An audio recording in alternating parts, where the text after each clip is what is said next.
Иван Бунин, у нас много картин, это очень хорошо. Всякие гости, друзья вообще не обращают внимания на них. Как-то даже обидно. Ну, просто у них другие интересы. Надо как-то продавать картины. Слава, расскажите, как начать продавать картины. Уж вешать некуда, а картины хорошие у мужа. Я объективно сужу. А как объективно, если вы говорите об этом, да? Наверное, все-таки вы же говорите субъективно. И сайт есть, и в онлайн-галереях поместили, но не помогает. Ну, я другого способа не знаю, как показывать картины максимально широким способом, участвовать в выставках. Процесс сложный. У моего знакомого заняло 8 лет, никаких не было продаж, но он повысил цены. И эти 8 лет он активно выставлялся в разных городах России. Потом все понеслось. Все эти годы он расписывал храмы, так зарабатывал. Ну и писал картины. Речь об этом.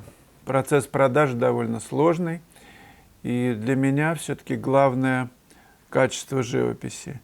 Вот я от этого с ума схожу. А остальное продастся, не продастся, ничего. Кладу на полку. Ну, постройте какой-нибудь еще домик для картин маленький. У одного знакомого, хорошего художника, над гаражом вся эта история. Я его спросила, ничего, что там не отапливается? Он говорит, да, ничего. Ну, я, в принципе, помню, как вот, когда во времена Строгановки мы же на морозе картины продавали, прям в Битце тогда было. Ездили туда, все показывали.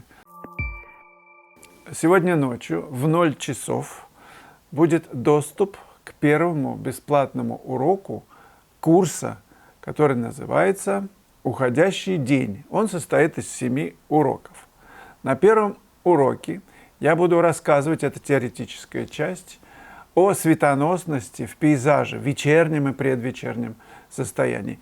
Я подобрал такие работы, которые буду разбирать, свои работы, именно на это состояние, которые написаны были вот, когда солнце начинает заходить или уже зашло.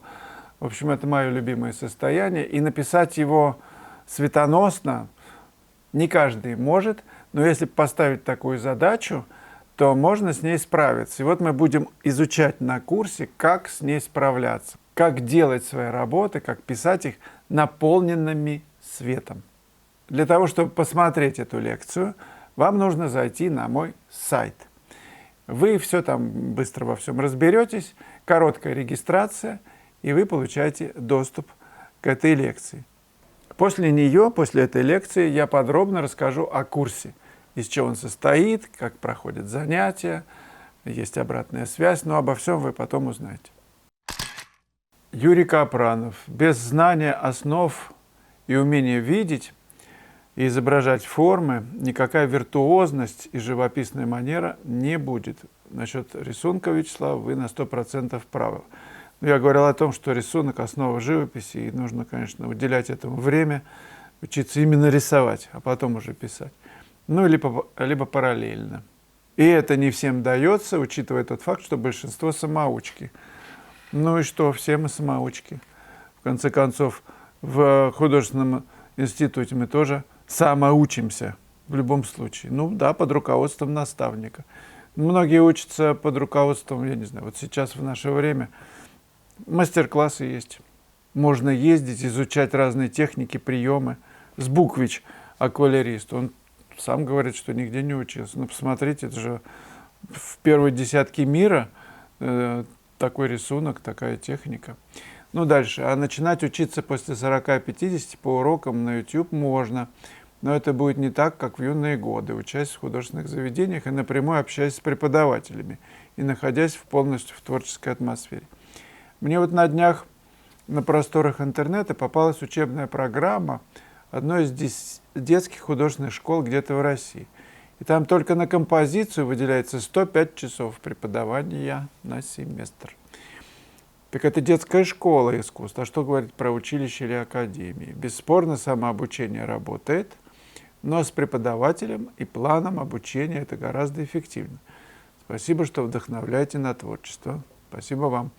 Заказал себе гипсовые фигуры простых форм. Надеюсь, что, начав их рисовать, мои натюрморты станут не такими непропорциональными, как ранее.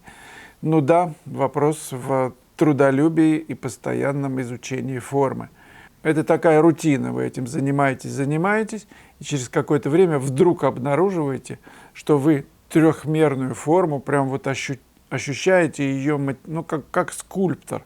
Ну, с закрытыми глазами может просто ощущать эту форму. Это нарабатывается. Так что я очень рад вашим усилиям, друзья, тех, кто, не жалея времени, сил, занимается усиленно, стремясь к мастерству. Это труд большой и требует больших затрат и самоотверженности. Вита, Вячеслав с деревом на картине, идея гениальная, спасибо. Картина замечательная во всех отношениях, но я до сих пор не могу найти это видеоурок на вашем веб-сайте, его нет. И ничего не могу найти, кроме короткого видео на YouTube. Да, вот оно короткое, какие-то фрагменты написаны. Наверное, мне придется додумывать остальное самостоятельно. Также не могли бы вы рассказать о своих кисточках поподробнее? Какие вы кисти используете, номера, самые рабочие, производители, состав? То есть они полностью синтетика или с добавлением щетины? Еще было бы интересно узнать, пользуетесь ли вы маслом, тройником или разбавителем, после того, как сделали подмалевок, или же пишете в основном красками из тюбика, заранее благодарю. Спасибо вам за вопрос, за теплые слова. Ну, колонковые кисти у меня есть плоские, там, ну, где-то 5-6 миллиметров, да, 8, 10. И круглые для каких-то тонких вещей, да. Есть синтетические круглые, ну, я не знаю, вот с палец, например, да. И плоские синтетические есть, и щетинные есть разных размеров. Пинокс, например, я купил, мягкие я кисти люблю в последнее время. Есть и для жестких мазков, есть жесткие. Я не порадую ничем каким-то выдающимся, какими-то специальными брендами, которые прям особенно, вот какие-то особенные. Чем она вот такая, мне нравится больше. Ну, в живописи эффект случайности приветствуется, поэтому я об этом не парюсь. Ну и мастихином работаю. Кисти, когда пописал, кладу их в воду, в такое вот суденышко, вот под таким углом, чтобы они были в воде. А в воде, ну, какой-нибудь ваниш там или просто стиральный порошок, чтобы они там отмачивались. Потом вынимаю в салфетку и прям сразу же работаю. Тут прекрасно сохраняется, можно долго. Пользуюсь разбавителем без запаха, без всяких тройников и масел. Я пишу на тянущих грунтах, ну, водоэмульсионкой прокрываю, даже готовые фабричные акриловые грунты и пишу. Все. Василий Дубковский. Можно ли начинать картину на растворителе, а следующие слои продолжать на льняном масле? Конечно, можно, почему нет? Если вам это нравится, да. Но я льняное масло не люблю, прям подальше от него. Елена Гаевская. А что картина у вас за спиной? Вот девушка в этом платье, да? Можно ее получше показать, пожалуйста. Я после этого ролика покажу вам и рассказать, как и с кого писали. Ну, как около окна девушка сидела, модель приглашенная, и я написал работу. Она стояла, наверное, года 3, и вот сейчас я ее прикончил. Я почувствовал, что я знаю, почему я ее не очень-то показывал, почему она недостаточно работала, ну, как бы не заводила меня. И вот вчера-позавчера, за 2-3 дня, я переписал как-то ее практически полностью и с удовольствием вам сегодня покажу. Низок. ПРТ, Вячеслав. ПЖ. Низок.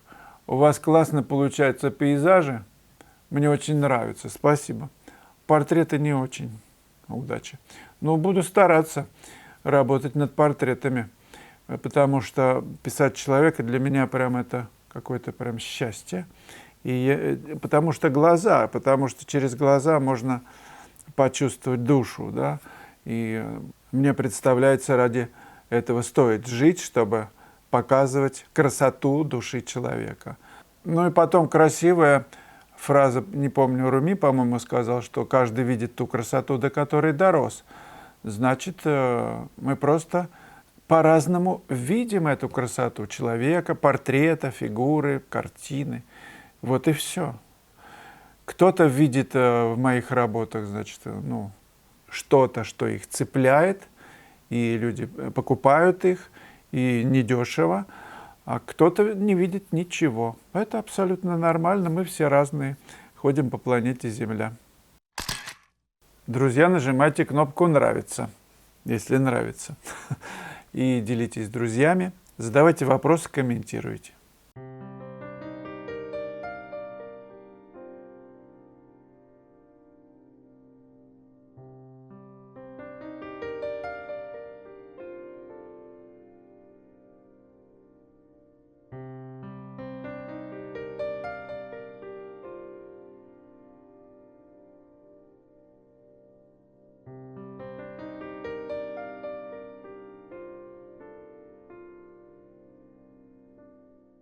После этого ролика можете посмотреть еще одно кино, называется «Живописный алгоритм». Пока.